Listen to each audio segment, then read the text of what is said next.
Hello once again, mayong hapon gali sa tanan. So, ari naman kami gali, mag-vlog kami sa subong nga hapon kay do medyo malawig-lawig man ang time nga wala gid kami nakaistorya sa inyo, especially sa amon da gali nga mga students dira nga mga alumni nga until now naga-focus gid sila sang ilaya ay naghatag sila gali time sa ilang mga teachers na shout naging out bayaan na diri gali. sa Kamansi National High Shout School. out ko na gali kay Yes. JR Padrones. Thank you, Oo. kid nga nanumduman mo ako to. Oo. Salamat. RG ma'am, RG Padrones gali.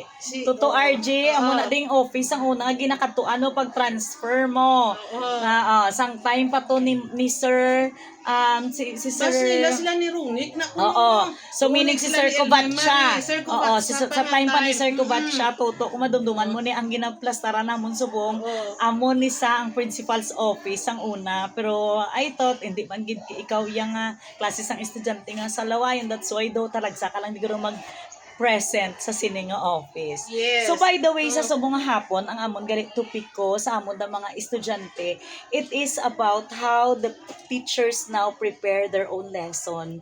Kung nadumduman niyo si ma'am niyo, di ba lang nagasulat lang kita sa Manila paper? Yes. Kag sa Sulat label, lang no? sa lesson plan nga Oo. notebook nga dako Oo. nga lesson plan gid Lesson saya. plan. Tapos Tapos, digital na. oo. Tapos, ma'am, di pala, ma'am, sang una, kung mag-obrata sang atong supervised instructional materials or same, gagamit lang kita sang Manila paper kag sang pentel pen. Amo na MP4.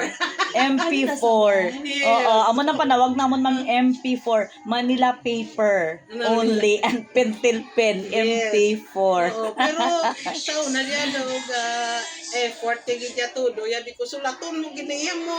Paninguhaan mo gid. Paninguhaan mo gid. So, Yes. nanglan tuon ka gid nga namiun mo man imo Imo agi. Oo. Klaro man sa estudyante. Yes, so hindi na di mabatunan. Panulat ni nga daw hindi na dunot naman iba. Oo.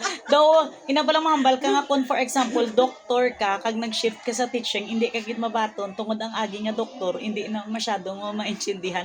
Oy, wala ko ga, sa mga doctors, actually joke lang na iya. Kag, though inang kumbaga, balado gahambal lang kita bala nga once gani ang doktor mag-obra sang prescribe nga mga medicines gina stenotype na nila gina shorthand method na nila para nga sila lang niya kabaluya sang ila iresita nga bulong kag hindi na iya masunod, di ba la ma'am, no? So by the way, this is now the life of the teachers. So as years pass by, medyo may advantage naman gid nga nagakatabo kay tungod nga new emerging trend ang ginagamit na namon subong sa amon nga teaching, especially mga bata namon gina-expose namon sa mga laptop, sa high-tech nga mga bagay for globalization. Marunggis kini ka sa computer. So, mga makita nyo na, bag-una na sila nga generation nga nag-eskwela sila namatanan nila ang computer. Yes.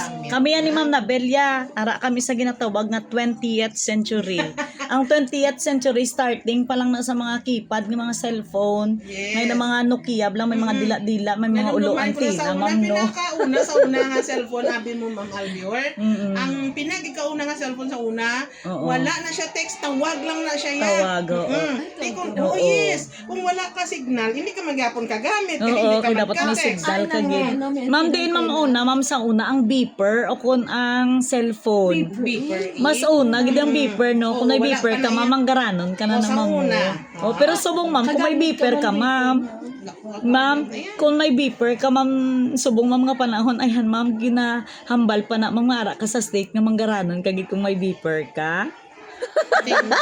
Sa movie, madam. Odo pang na lang guro, pang unique na lang guro. Anong sana pa imo na yung style? Oo, nga kung may beeper ka pa nga ginagamit actually. Oo. Imo lang yung balay. Oo, pero so far ang pinaka gadget gid nga ginagamit namon subong is about laptop. So laptop, cellphone, notebook, palang tawag gani sila ma'am sang imongan nyo gani ma'am nga pad gani ma'am. Ma'am Teresa. Yes, lang tawa nyo bala ang pad ni madam. Oo, upgrade na si ma'am ya. Wow. Ang tawag lang nga. Yes, kag may pen.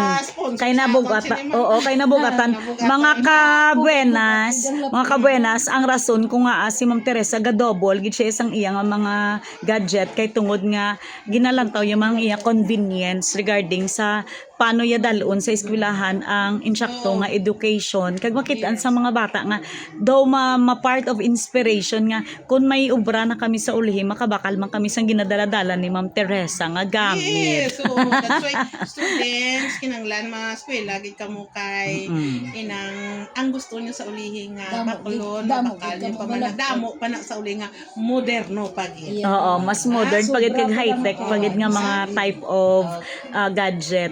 Opina sa bala Ma'am Nabel kay unique gina isang type of gadget. Sa dason mapakita na kami sa mga products gali nga mga makarelay ka nga mahambal kagid lang nga healthy nga mga products Ma'am Nabel sa food naman kita kay para nga mahatag ta sa mga bata, especially nga barato lang, wala labot nga barato, manamit and nutritional ang iyang value. Sa iban kong mga estudyante, si John Mark Rizoma, sir. Ngayong hapon, sir. Sir, may hapon ta sir. Gusto ko kay John Mark makadto ka di kinakambal ka. Ma-visit ka di, you will be my special guest. Wow, oo. Kadto ka di John Mark. Oo, lapit na lang birthday bala ni Ma'am Nabel bala for you FYI ha, isa na lang kabulan kag birthday na maliwat si Ma'am Nabel. Dumdumon yung gid ni sa kay siya ni bali ang nabilin di nga pioneer kag si Ma'am Predo together gid with Ma'am Ayalin and then with sino pa gid ganing pioneer gani Ma'am nga si Ma'am Risa Ganyulon, apat na lang na di sila actually ang nabilin gid nga lawig-lawig na gid ila service sa inyo. So kung may mga kabataan na kamo, pakilala nyo gid si Ma'am nyo ha, kay basi mag high school pa na sila ari pa di si Ma'am nyo ya. Yes, so damo pa di subong mga estudyante nga bata na sa akon nga mga estudyante, correct. So, oo. Kung nanay ko na sang una subong lula na ko. Oo. Beautiful lula ha. Yes. Mamita. Oo, si Mamita na saya. Oo, hindi siya lola, hindi sa wawa, kundi Mamita. Kahit siyempre wala pa saya apo yung sa iya kabataan niya. Di okay na saya, oo. So, amo lang nagali sa subong hapon. Malipayon di kami sa liwat nga nakapanumbali kami sa pag-vlog. Sa akong nagali estudyante dira sa kay Inday dira sa Jollibee mayo lang nga pag-prepare sa mga pagkaon ha. Tanan nga mga estudyante namon gina-shoutout ginamon ha. Yes. Ang hindi bisan hindi ko lang madumduman basta tanan nga mga estudyante namon sang una. Yes. Gina-shoutout ko gid. Mayo gid ang hapon yung subong kag yes, mayong hapon kag mayo man ang ginatawag naton nga produkto sang Kamansi National High School. Kaupod sang amon bag-o ding kagwapa bala sa iya no do makitaan mo sa do walang sapata. Pero actually just know the truth. And the truth will set you free. Yes. Okay, so sa subong hapon, madamo gid sa liwat nga salamat and see you by tomorrow. Subscribe always kag check our page over there gina-post na ni Ma'am Annabel, ni Ma'am Kabuenas. Kabuenas gid sa subong nga kahaponanon.